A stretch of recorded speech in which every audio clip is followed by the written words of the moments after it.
Welcome to the Commentary Magazine Daily Podcast. We have an interesting and weird one for you today as we are taping shows early for our vacation break. Today, it's just me or I sitting here with, and that this will play a role, the fact that I had to correct my own grammar, with executive editor Abe Greenwald. Hi, Abe. Hi, John. So we thought we might give you a little look into how the sausage is made. Because, of course, Commentary Magazine's podcast, the root source of Commentary Magazine's podcast is Commentary Magazine, founded in November 1945. One of the 3 or 4 extant monthlies in the United States that produces a print edition on intellectual, social, critical, and cultural matters. Along with The Atlantic and Harper's, and very few others that still survive after, I guess now, 79 years. And I thought maybe we just try to describe to you how we put out an issue of Commentary, because to be perfectly honest, Abe and I put out Commentary. Now we have help. We have an art director who does the covers, and we have the indefatigable Malky back as our person who does layout and production, and Stephanie Roberts, who helps us with everything that we do. But in terms of the articles and the production of the magazine, it's just the two of us. So Abe, let's talk about the intricacies of putting out a monthly. So the issue is dated, let's say we have an issue that's dated July, August, as we currently have. So that issue is dated July, August, but we actually it gets wrapped up somewhere around the second week of June, let's say. Right. That's the 9th, 10th, 11th of the preceding month.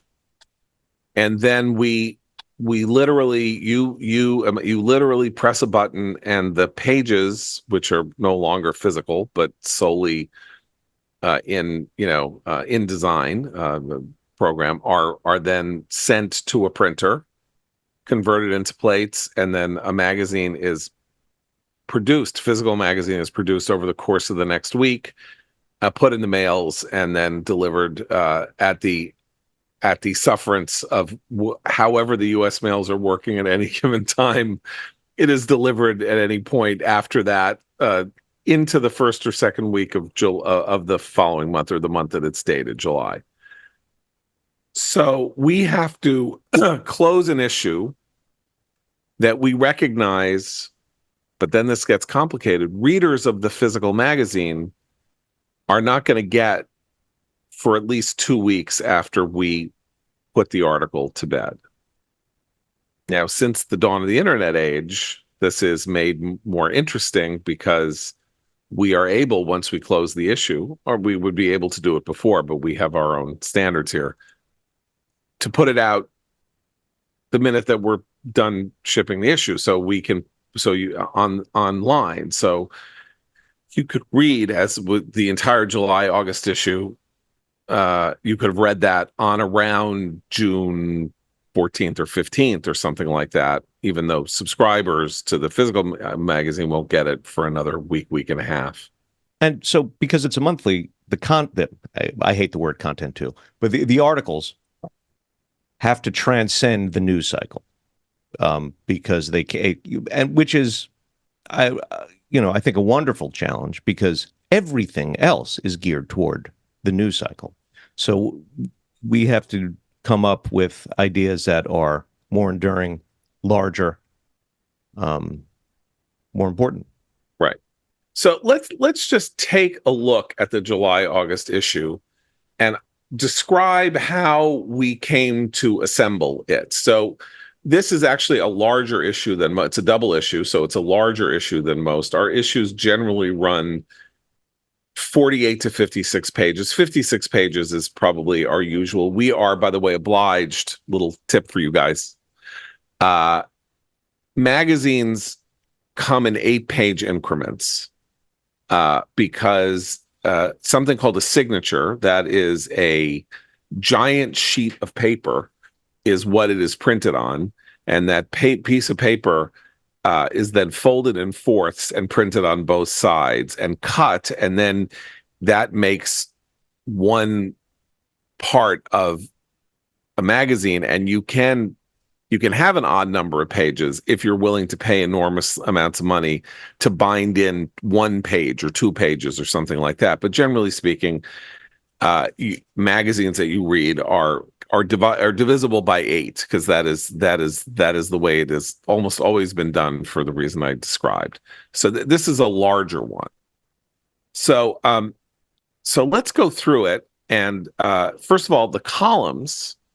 So we have 5 columnists. We have Meir Soloveichik, who does our Jewish commentary. Of course, our podcast friends.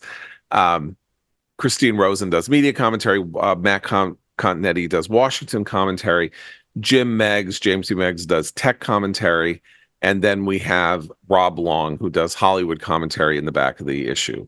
And their stuff comes in late, right, about the week before.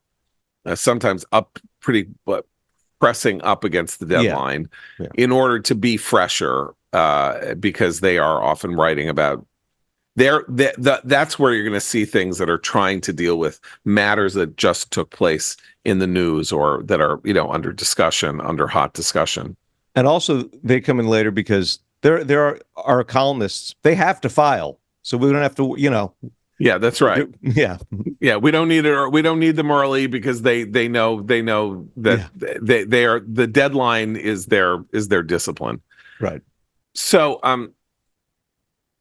but the lead articles and other articles have to be planned significantly in advance. And there are 2 different ways that we get pieces in. One is that we commission them. That is to say that we come up with the idea and then we try to think of a writer that would be appropriate or good or knew something about to write that specific piece. Which I think, by the way, is the hardest part sometimes, thinking of the writer. Oh, yeah. Or authors propose articles to us and we say, great. Or an entire article will come in as is the old term, over the transom. That is to say, we didn't commission it, and sometimes we don't know who the writer is, and the piece comes in, and we read it, and we go, oh my God, we got to publish this. We have one example of that in this July-August issue. It's always a proud moment, I think, for us when this happens. A piece came in unsolicited by someone who has never published anywhere before. Her name is Irina Velitskaya, and the article is about a 25-year-old book. It's about American Pastoral by Philip Roth. A book that is much under discussion in the pages of commentary over the years. My father wrote an essay about it. Ruth Weiss has written about it. I've written about it. In some ways, it may be the most significant American novel of the last quarter century, and very uncharacteristic of Roth's work. And so I was like, well, we're not going to publish another article about American Pastoral. But Abe, what was so strikingly special about this one? Well, the whole submission was really interesting because it was beautifully written. She was talking about sort of American Pastoral and where, I don't want to get into the whole plot of the novel, but what the Swede's daughter, this is ultimately where it sort of came around to what she might be up to today in light of the post October 7th world. But what was so fascinating was I was reading this and I tried to Google the author and I found her name absolutely nowhere. What little biographical information I had, I realized she wasn't even a native English speaker. That that she had that was her second language at least. So I was just so blown away, and it was such an ambitious argument. So to get something that's kind of fully formed out of nowhere, and it also reflected a deep understanding of the magazine of commentary and its relationship with Philip Roth. So it was this sort of thing that just came fully formed out of thin air. Right. And so Irina Velikskaya is a student at Berkeley. She is an immigrant to the United States, and I believe told us that she didn't come here until she was 11 or 12 or something like that, and spoke no English. And the command of English, granted, okay, so she's been here for a while, but the command of English is striking, and it's a very brilliant piece. And so that happens a couple of times a year, maybe, if you're lucky, and is a very, very exciting thing for us as people producing a magazine, to be able to have someone that we can introduce to readers, and go from there. Another interesting example of where we find pieces is the maiden appearance in commentary of Ayaan Hirsi Ali, of course, one of the most significant intellectual cultural figures of the last 20 years. Born in Somalia, moved to the Netherlands, became an intellectual and then a politician in the Netherlands, became an activist after 9/11. Moved here, and is a very, very important person. And her article, Mr. Consensus: A Portrait of a Suicidal Worldview, came about because I went to a dinner for the Buckley Institute in New York, and she was the honoree, and she delivered this article as a speech. And I had never met her before, but I went up to her and I said, I have to have this. I have to publish this. You have to let me have it. It's a very original analysis of why the foreign policy establishment has the ideas that it has, and why it thinks the things that it thinks that are so injurious to freedom and faith and all kinds of stuff like that. Anyway, she was also a complete pleasure to deal with, which is exciting because sometimes writers, particularly famous writers, are not. And so you then get into fights and stuff with them. So there's that. And then if we then go to the lead article, this is where the long time thing comes in. So lead article of the issue is called The Anti-Semitism, Money and Power Network and How to Smash It by Danielle Pletka. So Abe, you and I were talking, and I think we were saying, what are we going to do now about what's going on with the fight over anti-Semitism? Like, we can't just keep going. This has got to stop. What's going on? Oh my God, campuses are so terrible. We published a piece by Tal Fortgang a month earlier about how people should stop going to Ivies and stuff like that. But where could we take this argument fresh? Right. What to do about what to do? Which, by the way, is the question I get most from readers and listeners. It's like, what do we do? What can be done? Very valid question. And so this is a sort of practical guide to tearing down this anti-Semitic network. Yeah. Right. And so we had to match. So the idea was, okay, what legal avenues are there? What legal and what can Congress do if Congress wants to do things? And how do we deal with the very significant constitutional issues involving the rights of speech of protesters, and where those cross the line into criminal activity or illegal activity or whatever, or speech that should not be supported? How can we walk that line and responsibly and reasonably. And I think actually Matt Continetti said, well, you should talk to Danny Pletka. So Danny Pletka is a foreign policy expert at the American Enterprise Institute where Matt works. And interestingly enough, somebody that I had hired in 1985 or 1986 to work with me at a magazine called Insight, where she was writing about economics and politics. And I had not worked with her since like then. She left, she went to work on Capitol Hill, and then she ended up at the American Enterprise Institute. So this was the first time that I had worked with Danny in more than 3 decades.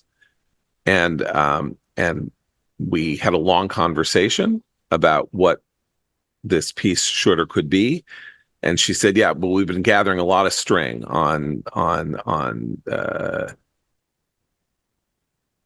nonprofits and what their reporting requirements are if they get money from foreign actors, and what universities need to do and all of that. And then there's a lot of movement in Congress. And I said, just see if you can describe it systematically and just lay it out. And don't worry about length. That's one of the things about commentaries. We publish things that are very, very long. This piece, I think, is 7,000 words. It runs about 12 pages. It's very long, and it's very long for a reason, which is that it aims to be comprehensive and authoritative and the last word on the subject. So that's how that came about. That was about a 4-week process from asking her to write it to getting the manuscript to editing it to getting it in the magazine. We also have some old friends in the issue, most especially Joseph Epstein, who has now been writing for commentary for more than 60 years. Joe's in his mid-80s, one of the most delightful people on earth. And although I would say, and I think he would agree with me, increasingly curmudgeonly in his once having been amusingly capacious in his views of things, he is getting tougher. Are we all increasingly curmudgeonly, though? Yeah, well, I was a curmudgeon from the get-go. So, but anyway, so this is this piece that he's written, which is the 1960s Were Not So Goodwin, is a description, is a review portrait memoir of involving Doris Kearns Goodwin's own memoir of her marriage to Richard Goodwin and the politics that they shared, and it is, and so he said, I don't remember whether it was he or I who said, do you want to write about this book? He often says, can I write about X book? And I'll say yes, but this might have been one that I brought to him, and he hit it out of the park, as he often does. And then his friend, whom he introduced to us, Gary Saul Morson, a fellow a professor, a longtime professor at Northwestern, and he didn't, excuse me, that's not true. He did not introduce Gary Saul Morson to us. Gary Saul Morson has a piece I mentioned, actually, no, I didn't mention, called Solzhenitsyn Warned Us. And he had come to us and said, there's a collection of Solzhenitsyn's speeches. Would you like a piece on it? He is a professor of Russian literature. And the way he came to us was a very strange, again, if you're an editor, you go through this. I was standing at Barnes & Noble, and I picked up a new translation of Anna Karenina, maybe 10 years ago. And it said it's a new translation with an introduction by Gary Saul Morson. And the name was vaguely familiar to me. And I picked it up and I started to read this introduction, and it was one of the most brilliant essays that I have ever read. Because it was his argument that people have often said the thing about Tolstoy is he wants to condemn Anna, but he can't because his view of the world is too complicated. So even though the Anna Karenina, the greatest of all novels in many people's estimation, begins with the quote, "Vengeance is mine, I will repay, saith the Lord." He is too, his own sense of humanity and everything means that, he betrayed his own ideological point. And Saul says, as he's known, no, this book is the perfect working out of Tolstoy's belief that Anna that Anna is the subject of God's vengeance for her moral misdeeds, and he describes how the characters that you are led to view as unsympathetic and unpleasant are actually the heroes of the book. It was an amazing essay. I found it. I found him. I emailed him. Then it turned out he was a reader of commentary. He was a friend of Joseph Epstein's. He's been writing for us ever since. And this Solzhenitsyn piece is the result. And I'm very much looking forward to a piece he's supposed to be writing for us for September on Dostoevsky's novel *The Demons*, which is a portrait of leftist domestic terrorism in the 1860s, and is maybe the most prophetic novel ever written. And so there was that. And I also want to say he's so wonderful to work with, and he's someone who we barely need to do anything to. Right. Yeah. It comes in so wonderfully clean. Right. Yeah. Yes. Another old friend, someone that I've known for more than 40 years and was a columnist for us for 6 or 7 years, hasn't appeared that much lately, is Andrew Ferguson, one of the best writers in America, who reviewed Glenn Loury's book Late Admissions. That's a pretty stunning piece of writing. And then one of the great surprises of the issue is the hedge fund manager, Cliff Asness, who's a friend of mine and actually has just recently joined the commentary board in the last couple of weeks. Cliff sometimes sends these rants by email about things that are driving him crazy.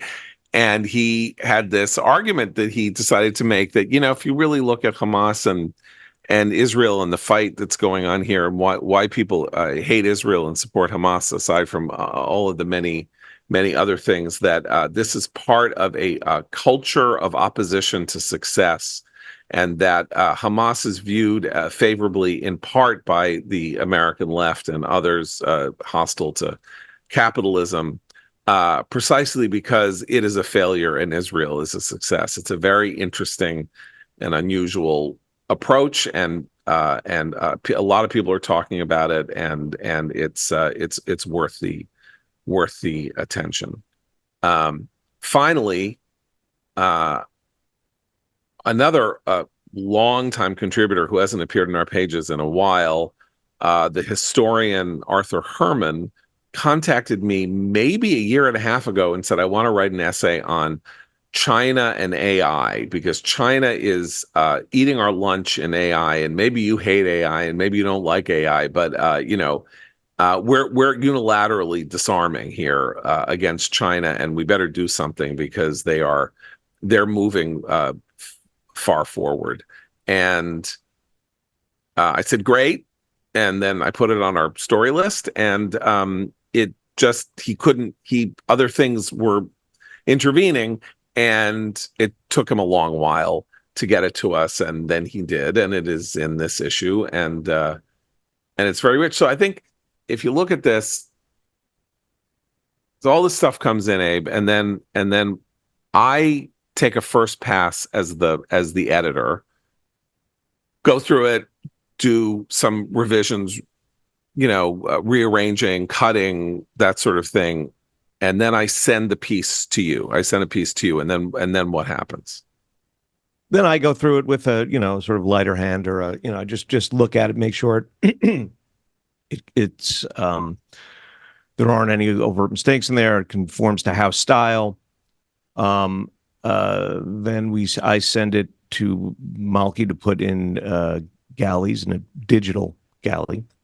So a galley is you remember the term WYSIWYG, right? What you see is what you get from computers. So a galley is a edited version of a manuscript that is put in type to look as much like it will look in the magazine as possible, so that the author and the editor can see it as it will appear, and see how, and therefore it moves from the notional stage of a typescript, in Word or Google Docs or something, into the actual type, our type, which is called Miller 3, our typeface and our headlines and all of that. And then therefore it becomes a real thing that is now contemplatable. It looks like a magazine page. Right. Looks like a magazine page. And so we're moving stages, and then the author gets another pass at it, mostly to copy edit it, or to make sometimes we have queries. Yeah. That they have to answer. Exactly. And then when that process is done, you and the author deal with the galley. Then what happens? After I get all whatever corrections or changes they wanted to make in it, then it goes to the proofreader. Right. So we have a freelance proofreader who has been working with us now for 14 years, something like that. Yeah, a long time. Fantastic, incredibly meticulous. And then she goes through it, makes sure that usage, again, like very fine-tooth comb usage, proper grammar, terminology, all of that. And then you get it back, and then it's time to start writing. Or no, you've already written what we call display type, right? So we've written the headline, the subhead, right. and then but we haven't yet. We haven't picked out the pull quotes. Right. But so that sort of happens in conjunction with incorporating the proofreader's changes. Right. And then Malky and Carol have to sort of prettify the page. Carol's our art director, right? If things have moved around, or we need space here, things of that cosmetic stuff. Right. So we assemble the issue. We have everything, and then the back of the book, which is our politics and ideas section, which is where the book reviews appear and shorter cultural essays appear, as well as Rob Long's Hollywood commentary piece. That's assembled almost like a little kind of a jigsaw puzzle, because things appear on. It flows generally, as readers know, and so the headline. It's not everything doesn't get its own set of pages, and then we do what's called a map, which is we have a little template, 48, 56, 64, 72 pages, and we try to figure out how many pages this gets and how many pages that gets. And then inevitably, once we've done that, say we have we're going to have a 56-page issue. We have 58 pages or 59 pages. Right. Or we have 52 pages. Mm-hmm. So do we drop to 48? If we have 52 pages, or do we have more? Can we stretch it to 56? And if we have 59, what do we hold? Right. And the holding process is we then have to sort of look and see, if we take this out, is that enough, or will it be too much? And then we're going to have a hole. Right. And we do that. And some things are too urgent to hold. Yeah. You don't want to hold. Yeah. Sometimes there are things that would be perfect to hold, but we've already got something in the works from the same author coming up the next month. Right. Yes. Yeah. So, anyway, so we go through that process, and then we have the cover designed around in the course of these. We pick what the lead article is. Carol, our art director, was a remarkably creative person, and also, by the way, wrote a really beautiful essay that we published in our March or April issue about the love letters of her grandparents, or letters, family letters that survived the Holocaust. she offers us 3 or 4 sample designs of a possible cover. We pick one, and then we finalize all the galleys, and then we all do another final read page by page to make sure we haven't made any terrible mistakes. And we catch most. I mean, I think we're like most issues. I think are 100% okay. There are a couple of times when we garishly miss something, or It's my worst night. It's my worst nightmare. Yeah. And I'm saying that. So if there are people out there who are eager to pounce when they find a mistake, go gently. You don't realize the violence you're doing to me when you send those emails. Yes. Yes, you could do. Yeah. I appreciate it. Fine. Catch us out, but please. Yeah. We're doing. And remember, I'm just saying. I just want you guys to appreciate this because of what as David Letterman used to say, we do and do for you people. There are 2 of us putting out this magazine. That's what I'm trying to tell you. So we have 11 issues a year. We have 18 to 20 items per issue. Abe also, by the way, assembles the letters section, which is 4 to 5 pages a week, and a month. And that's a lot. Like that's a 20. It's a 200. We're producing 200 pieces of magazine content a year as the producers and editors of this magazine. So am I missing anything? Well, that's it. Well, then it goes to we upload it to the printer's website where we actually give it another pass.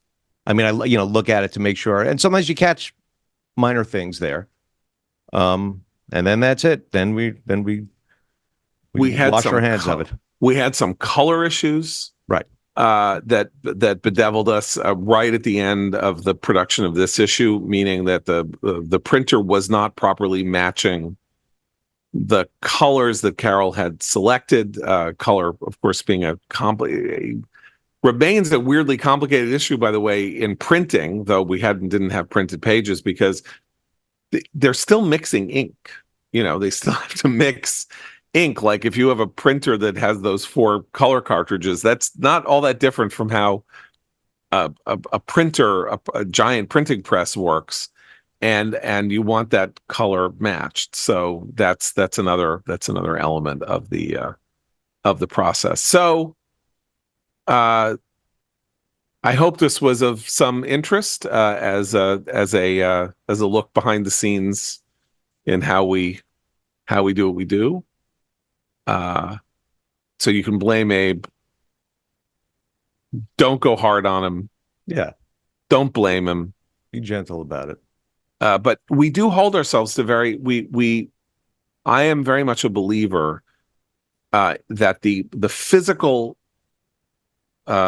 matches the outside should match the inside, which is to say that since we are very committed to the idea that we want commentary to be produced at the highest level of intellectual, scholarly, to the extent that we're scholarly, polemical, and prose quality, that its physical production and its look and how it feels should match that as well. And it's very important to us that we produce an attractive, readable, and engaging physical product that draws you in and holds your attention on the page and doesn't repel you, let's say, because it's too ugly or too busy. That's why we don't have sidebars. We don't do a lot of things that other magazines do because I think they're too busy. We try to be uncluttered, but when we have visuals like photographs or things like that, we